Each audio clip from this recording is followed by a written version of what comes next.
नमस्कार, मनी गुरु के इस खास पेशकश में आप सभी का स्वागत है। मैं हूं स्वाति रायना। कई बार बेस्ट से बेस्ट फंड और स्कीम चुनने के बावजूद हमारा पोर्टफोलियो नेगेटिव में चला जाता है और इसके पीछे कुछ ऐसी वजहें होती हैं और गलतियां होती है जो खराब प्रदर्शन की बड़े कारण बनते हैं। तो आज हम खराब पोर्टफोलियो प्रदर्शन के पीछे की बड़ी वजह आपको बताएंगे और कैसे इन संकेतों को पहचाना जाए इसको समझने की कोशिश करेंगे। और इसी पर बातचीत करने के लिए हमारे साथ हैं दो खास मेहमान, Hemant Rustagi, CEO wise invest, और मोहित गांग, सीईओ मनी फ्रंट। हेमंत जी और मोहित दोनों का बहुत स्वागत करते हैं मनी गुरु के आज के इस खास कार्यक्रम में। लोगों का काफी बड़ा कंसर्न ये रहता है कि आखिरकार क्या वजह है इस चीज की कि हमारा पोर्टफोलियो पॉजिटिव में नहीं है। हमने वो सब कुछ कर लिया जो एक हेल्दी और परफेक्ट पोर्टफोलियो के लिए करना चाहिए, लेकिन उसके बावजूद हमारे पोर्टफोलियो की हेल्थ नहीं सुधर रही है। तो हेमंत जी, आपसे हम शुरुआत करें तो एक एक करके मैं आपसे वजह समझूंगी, लेकिन मुख्य तौर पर ये परेशानी आती कहां से है पोर्टफोलियो में किसी तरीके की गड़बड़ी की? देखिए स्वाति, इससे पहले कि हम कारणों की बात करें कि किस तरीके से ये होता है, देखिए हम सभी जानते हैं कि म्यूचुअल फंड जो है काफी एफिशिएंट और काफी सिंपल एक इन्वेस्टमेंट व्हीकल है। उसमें काफी सारे ऑप्शंस हैं, डिफरेंट एसेट क्लासेस में इन्वेस्ट करने की ऑप्शंस हैं, लेकिन एज एन इन्वेस्टर ये बहुत ही इंपॉर्टेंट है कि हम जो अपना पोर्टफोलियो बना रहे हैं उसमें सही तरीके से अपने फंड्स का चुनाव करें, बहुत क्लैरिटी हो कि आपकी एसेट एलोकेशन किस तरह से कर रहे हैं।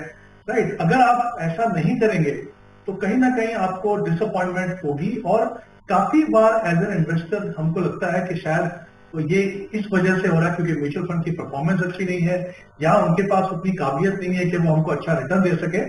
ये है कि काफी बार ऐसा भी होता है कि हमारे एज एन इन्वेस्टर जो इन्वेस्टमेंट डिसीजन होते हैं वो उसके लिए रिस्पॉन्सिबल होते हैं, क्योंकि इन्वेस्टिंग जो है एक प्रोसेस है, उसमें काफी सारे चैलेंजेस आते हैं जब से आप इन्वेस्टमेंट में शुरू करते हैं और जब तक आपका टाइम होराइजन पूरा होता है। तो आपकी इन्वेस्टमेंट सक्सेस काफी एक्सटेंड तक, स्पेशली जब हम मार्केट लिंक प्रोडक्ट्स जैसे म्यूचुअल फंड है उनकी बात करते हैं, तो वो उसके ऊपर डिपेंड करता है आप उन चैलेंजेस को कैसे देखते हैं। तो सबसे पहला कारण मुझे लगता है ये है कि अगर आपने अपने सूटेबिलिटी के हिसाब से, अपने गोल्स के हिसाब से फंड का चुनाव अगर सही नहीं किया है। तो देखिए क्या होता है, म्यूचुअल फंड की सबसे बड़ी खासियत यह है ऑप्शन है डिफरेंट एसेट क्लासेस में इन्वेस्ट करने की, चाहे वो इक्विटी हो या डेट हो या हाइब्रिड हो या दोनों का मिक्स हो या कुछ पैसा आपको कमोडिटीज में डालना हो। ऑप्शन आपके पास बहुत सारी है।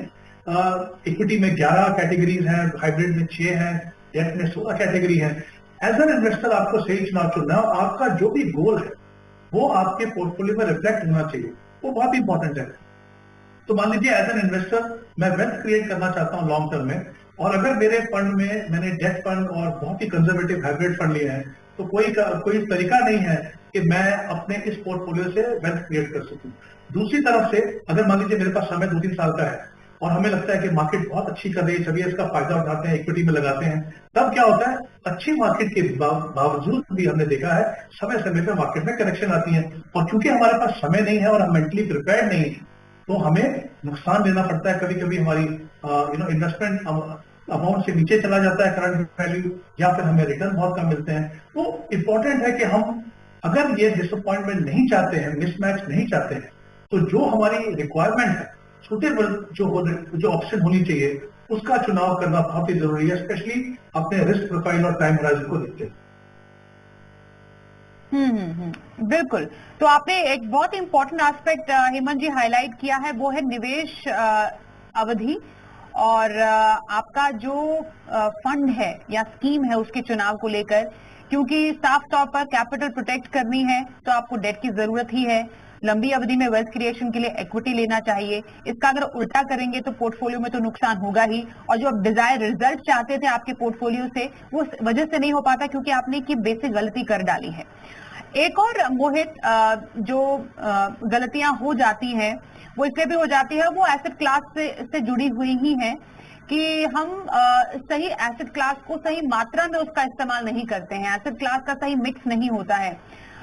लोगों का मानना है कि हमने बेस्ट से बेस्ट इक्विटी फंड में निवेश तो कर लिया, लेकिन फिर भी हमारा जो ओवरऑल पोर्टफोलियो है उसका वैल्यू इतना अच्छा क्यों नहीं आ रहा है जितना हम एक्सपेक्ट कर रहे थे। तो शायद कुछ ना कुछ तो मिसिंग फैक्टर रहा ही होगा। तो यहाँ पर क्या गलती हो जाती है?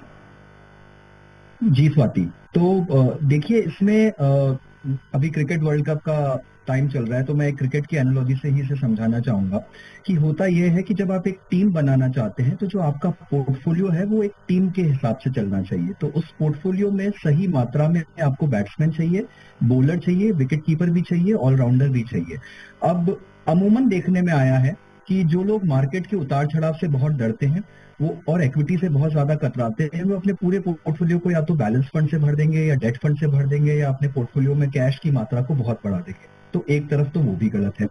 दूसरी तरफ कुछ ऐसे निवेशक भी देखने में आते हैं जिन्हें बहुत जल्दी होती है, जिन्हें बहुत सारा रिटर्न बहुत जल्दी बहुत कम समय में बनाना होता है, हालांकि वो मार्केट में पॉसिबल नहीं है, पर वो अपने पूरे पोर्टफोलियो में एक्विटी ही एक्विटी भर देंगे।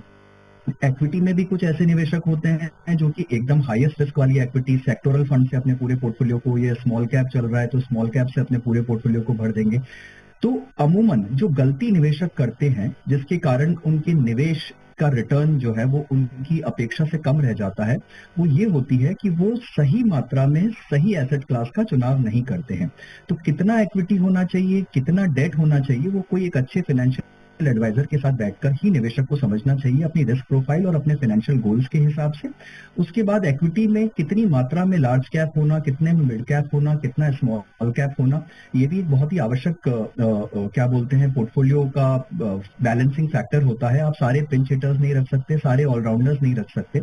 आपको एक ओपनर बल्लेबाज की जोड़ी यानी लार्ज कैप भी चाहिए अपने पोर्टफोलियो में, और एक लास्ट में जो आए पिंच हिटिंग करे ऐसा स्मॉल कैप या सेक्टोरल एलोकेशन भी चाहिए अपने पोर्टफोलियो में। और जो आपके पोर्टफोलियो को संबल प्रदान करे ऐसा एक डेट फंड या कुछ इमरजेंसी कॉर्पस भी चाहिए। तो जो डाइवर्सिफिकेशन की पूरी प्रक्रिया है, ये एसेट एलोकेशन का पूरा कॉन्सेप्ट है, सभी निवेशकों को चाहिए कि उसे इग्नोर ना करें और उसे पूरी तरह से रेगुलरली फॉलो करें और पीरियोडिक उसको रीबैलेंस भी करते रहे ताकि वो एसेट एलोकेशन उनका बना रहे। बिल्कुल मोहित, वेरी वेल एक्सप्लेन्ड। आपने बहुत अच्छे ढंग से समझाया कि आपके पोर्टफोलियो में हर एक किस्म के फंड, हर एक किस्म के स्कीम की जगह है जो आपके निवेश के अवधि और आपके जोखिम से मेल खाती हो। ये काफी इंपॉर्टेंट है। वन साइडेड या वन साइडेड हैवी जो पोर्टफोलियो है किसी भी एसेट क्लास में, किसी भी कैटेगरी में, हमेशा आपके पोर्टफोलियो के ओवरऑल जो आपके जो प्रदर्शन है उस पर डेफिनेटली असर डालेगा ही डालेगा। आइए अब मैं आपसे समझना चाहती हूँ हेमंत जी कि ओवरऑल हमने आम तौर पर ये देखा है जो लोगों की समस्या रहती है पोर्टफोलियो को लेकर, उनका ये मानना रहता है कि हमने अपने लंबी अवधि के लक्ष्यों के लिए प्लान तो कर लिया, जिसमें ज्यादा तौर पर लोगों के बच्चों की पढ़ाई की प्लानिंग होती है, रिटायरमेंट प्लानिंग होती है, लेकिन निवेश करने के बावजूद और जल्दी निवेश करने के बावजूद उतनी रकम इकट्ठा नहीं कर पा रहे हैं या उतना प्रोजेक्शन नहीं हो पा रहा है पोर्टफोलियो में जितना हमने एक्सपेक्ट किया था। क्योंकि जाहिर तौर पर आपको करोड़ों की रकम चाहिए बच्चे की पढ़ाई के लिए भी या फिर रिटायरमेंट के लिए भी। क्या वजह है इसकी कि हम सोचते तो हैं कि रिटायरमेंट और बच्चों की पढ़ाई के लिए अच्छी रकम इकट्ठा कर लेंगे, लेकिन वो रकम इकट्ठा नहीं कर पाते हैं? वो मिसिंग फैक्टर यहाँ पर कौन सा है? स्वाति, आई थिंक ये बहुत ही इंपॉर्टेंट सवाल है ये। इसके दो कारण हो सकते हैं। एक तो हमने उसके बारे में थोड़ी ऑलरेडी डिस्कशन कर ली है हमने कि अगर आपने अपनी अवधि के हिसाब से अगर आपने एसेट क्लास और फंड नहीं चुने तो ऑब्वियसली आपको डिसअपॉइंटमेंट होगी। जैसे मैंने पहले भी कहा कि अगर आप लॉन्ग टर्म के लिए इन्वेस्ट कर रहे हैं और बहुत ही कंजर्वेटिवली इन्वेस्ट कर रहे हैं तो आप ना तो इन्फ्लेशन को बीट कर पाएंगे और जितना कॉर्पस आपको चाहिए, क्योंकि ये जो गोल्स की आपने बात की है, स्पेशली बच्चों की एजुकेशन हो गई, हमारी रिटायरमेंट हो गई, एक तो ये बहुत ही लंबा टाइम होराइजन रहता है और इसमें काफी बड़ा हमको कॉर्पस क्रिएट करने की जरूरत होती है। तो सबसे एक कारण इसका ये हो सकता है कि जो आपके विचार थे या आपके जो ऑब्जेक्टिव थे वो आपके पोर्टफोलियो में रिफ्लेक्ट नहीं कर। एक तो कारण ये हो सकता है कि आपको डिसअपॉइंटमेंट हो।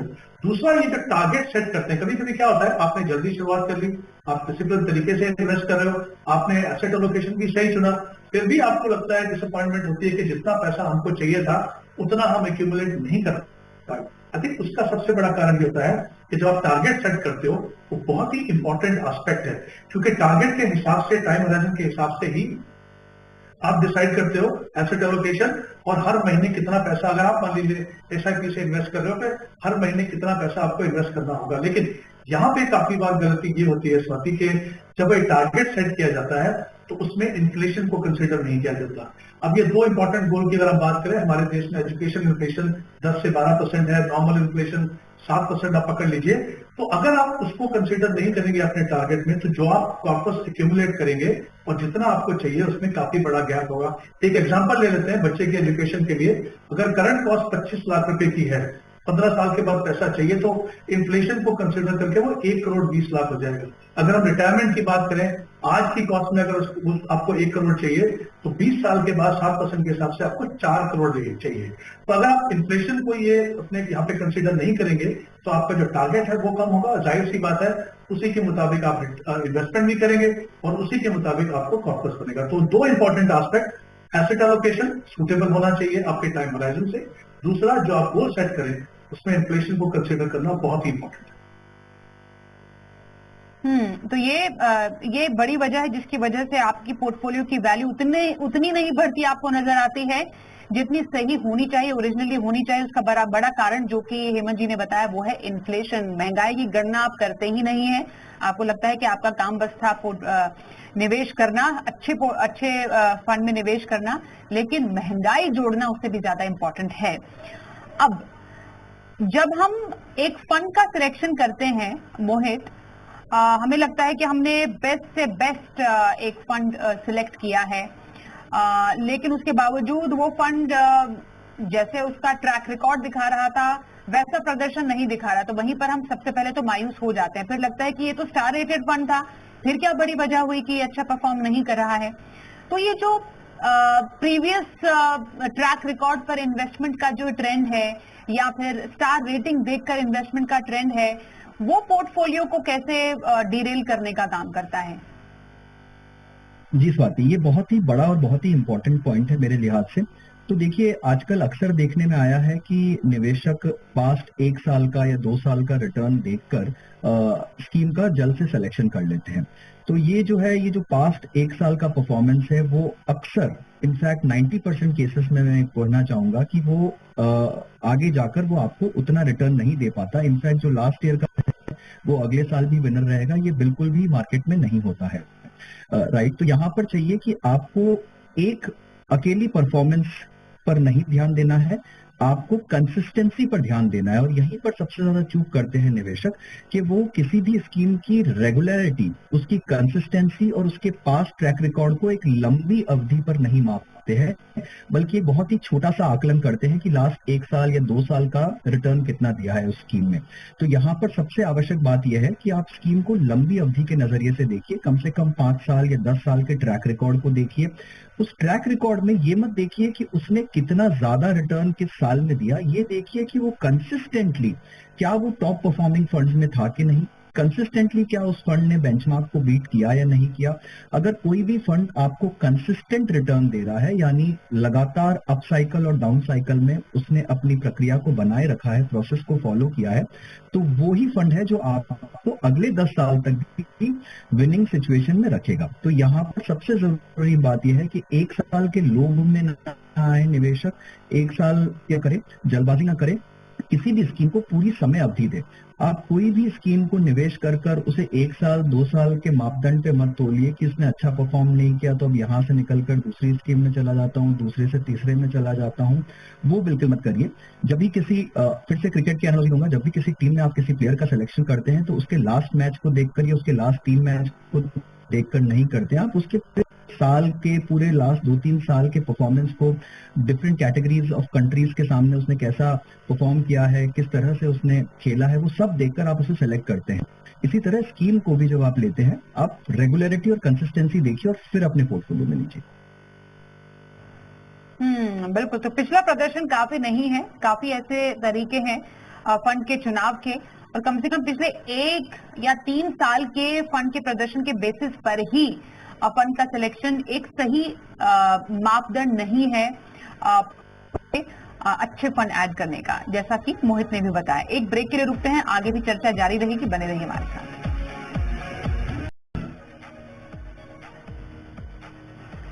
तो कर रहे हैं खास चर्चा, हमारे साथ हैं हेमंत रुस्तगी और मोहित गांग। समझना चाह रहे हैं कि पोर्टफोलियो बनाने के बावजूद क्यों आप मनचाहा रिटर्न अपने पोर्टफोलियो से नहीं ले पा रहे हैं और उसकी कुछ बड़ी वजहें हैं, रेड फ्लैग्स हैं जिनके बारे में आपको जानना और समझना बेहद जरूरी है। तो ये संकेत कैसे समझे, इन्हीं पर कर रहे हैं खास चर्चा।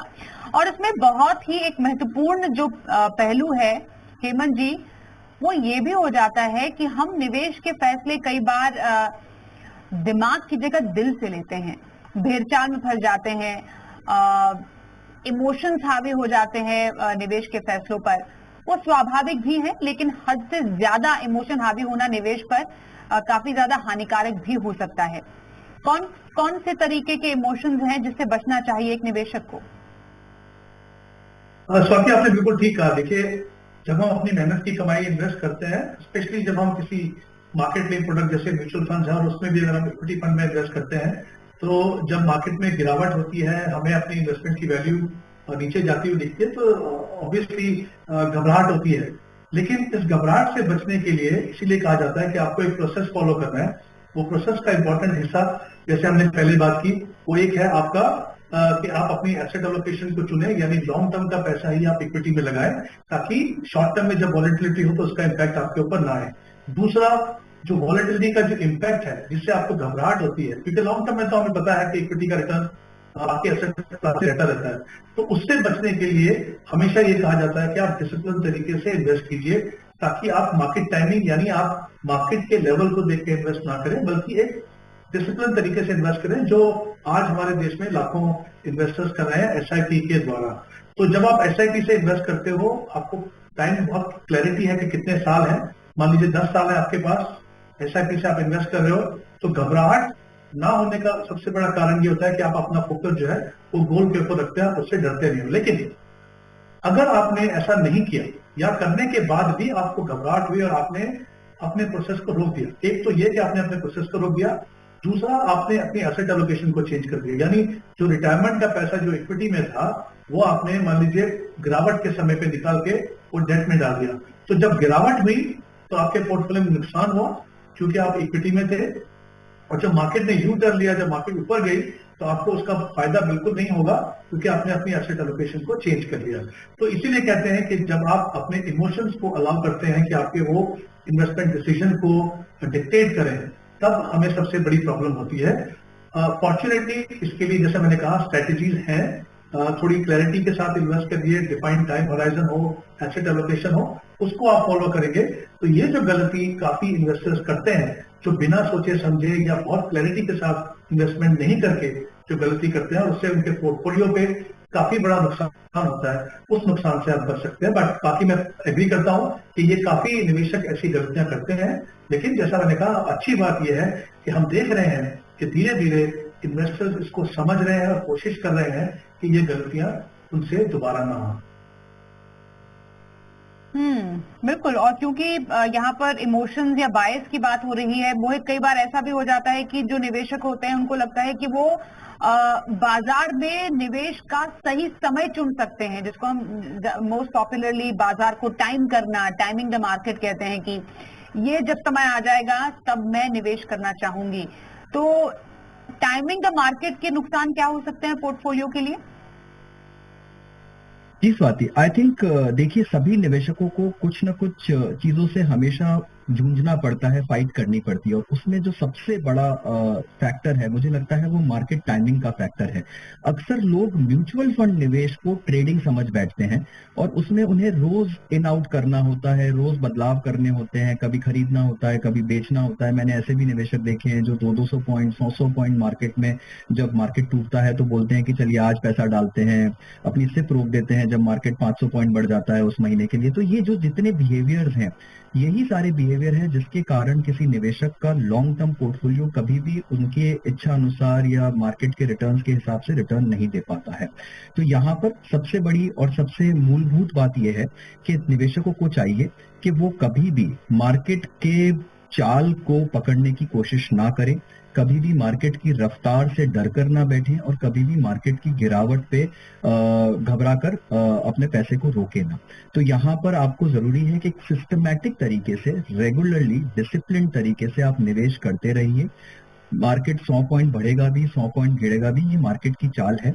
मार्केट को वही करना है। बट जब आप एक लंबी अवधि के लिए यानी 10, 15, 20 साल के लिए निवेश कर रहे हैं तो शायद आपको याद भी नहीं रहेगा कि आपने किस लेवल पे या किस स्तर पर मार्केट में एंट्री लिया था।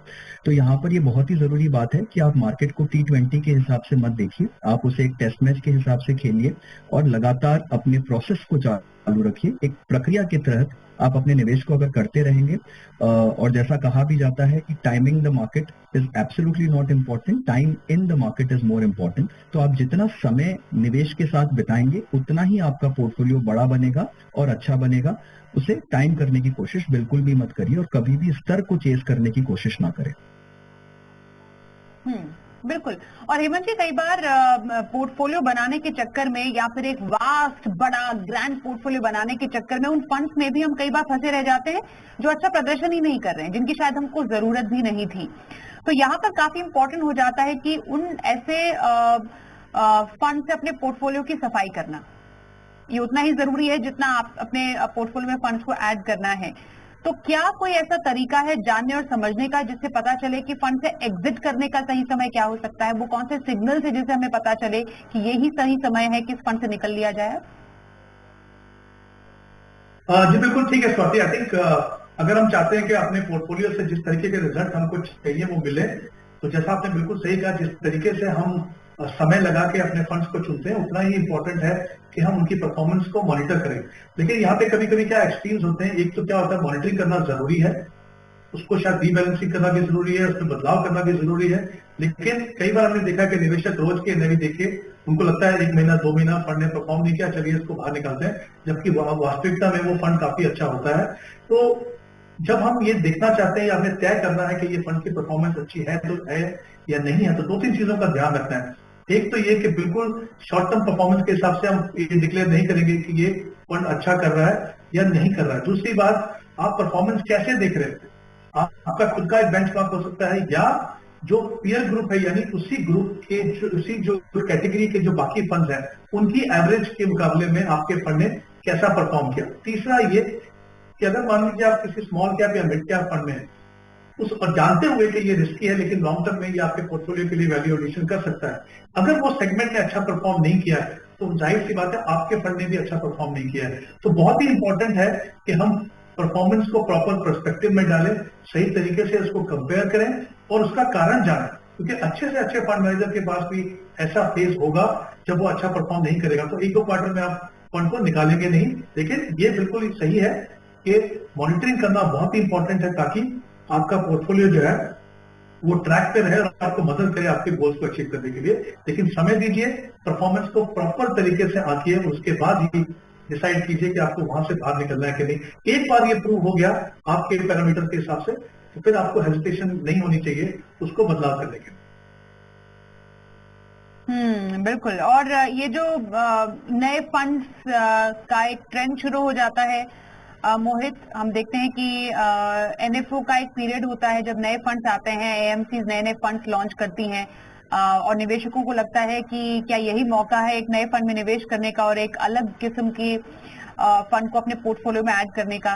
तो एनएफओ पीरियड में एक फंड में निवेश करना सही रहता है?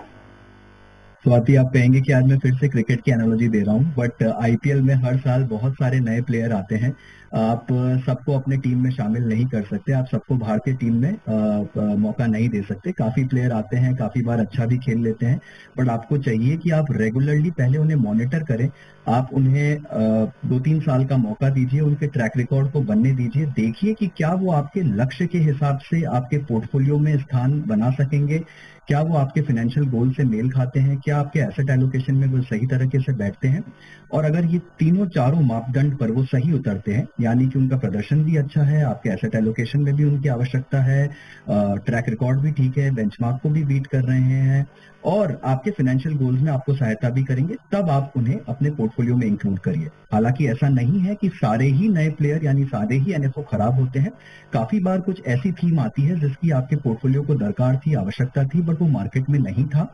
अगर आपके एडवाइजर और आपको लगता है कि वो सही निर्णय होगा कि आप उसे शामिल करें, तो बेझिझक होकर एनएफओ में भी आप निवेश कर सकते हैं। हैं। बट मेरा सिर्फ इतना कहना है कि एनएफओ में ये सोच के मत निवेश करिए कि 10 रुपए का फंड है, नया फंड है, इसे ले लेते हैं, अच्छा रहेगा। ऐसा बिल्कुल भी नहीं है। म्यूचुअल फंड उस तरीके से नहीं चलते हैं। आप तभी किसी फंड को शामिल करिए जब लॉन्ग टर्म में 10 से 15 साल की अवधि में उसकी आवश्यकता और उसको एसेट एलोकेशन में आप शामिल कर पाएंगे और वो आपके पोर्टफोलियो को बड़ा करने में सहायक हो पाएगा। बिल्कुल। तो कुछ ऐसे तरीके, कुछ ऐसी वजह हमने समझी, कुछ ऐसे संकेत जाने जिससे कि आपको पता चल पाए कि क्यों आपका पोर्टफोलियो वैसा परफॉर्म नहीं कर रहा है जैसा आपने सोचा था। इन तमाम चीजों का ख्याल रखेंगे तो डेफिनेटली आपका पोर्टफोलियो बहुत ही बेहतरीन ढंग से आपको रिटर्न दे पाएगा जैसा आपने सोचा था। हमारे साथ चर्चा करने के लिए हेमंत जी, मोहित, आप दोनों का करेंगे धन्यवाद। रुकते हैं एक ब्रेक के लिए, देखते रहिए जी।